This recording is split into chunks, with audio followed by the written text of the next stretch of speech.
America ఆంక్షల ప్రభావం తాత్కాలికంగా ఇబ్బంది ఉంటుంది. బట్ స్టఫ్ అండ్గా నిలబడితే అదే దిగి రావాలి. మన దగ్గర నుంచి మందులు పంపిస్తే మన దగ్గర ఇక్కడ 10 రూపాయలకు తయారు చేసింది వాళ్ళ దగ్గర 50 రూపాయలకు అమ్ముకుంటున్నారు.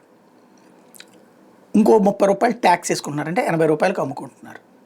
ఇప్పుడు వాడు ఇంకో 25% ట్యాక్స్ వేస్తే 105 రూపాయలకు అమ్ముకోవాలి. అప్పుడు మందుల ధరలు పెరిగేది ఎవరికి? అక్కడున్న పేషెంట్కి. భరించలేనిది ఎవరు? అమెరికన్స్. నష్టపోయేది ఎవరు? అమెరికన్స్. అయ్యే కాదు, భారతదేశం నుంచి తక్కువ ధరకు వెళ్ళేటటువంటి వాటి మీద డిపెండ్ అయ్యి బ్రతుకుతున్నటువంటి అనేక వ్యవస్థలు ఉన్నాయి అక్కడ. అవన్నీ సంక్షోభంలోకి పడతాయి, అవన్నీ రేట్లు పెరిగితాయి. ఆ భారాలు ఎవరికి పడతాయి? పబ్లిక్కి. అక్కడ బాధపడేది ఎవరు? పబ్లిక్. ఆల్టర్నేటివ్ ఉందా? ఆల్టర్నేటివ్ ఉంటే ఇప్పటిదాకా ఆగేదా? మన దగ్గర కొనేవాళ్ళ?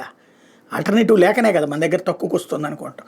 చైనా మీద కూడా ఆంక్షలు పెట్టాడు కాబట్టి మనతో పోటీ పెట్టగలి తక్కువ రేటుకి ఇవ్వగలిగేది చైనాని. ఇద్దరి మీద ఆంక్షలు పెట్టినప్పుడు ఏమవుతుంది? నష్టం ఎవరికి ఉంటుంది? అమెరికాకు ఉంటుంది. ఇప్పుడు భారత్ని ఏడిపించడం కోసం చైనా కొనుక్కుంటుందా? తేల్చుకుంటుంది. ఇప్పుడు అమెరికా దిగి రావాలి, అమెరికానే ఆలోచన మార్చుకోక తప్పదు.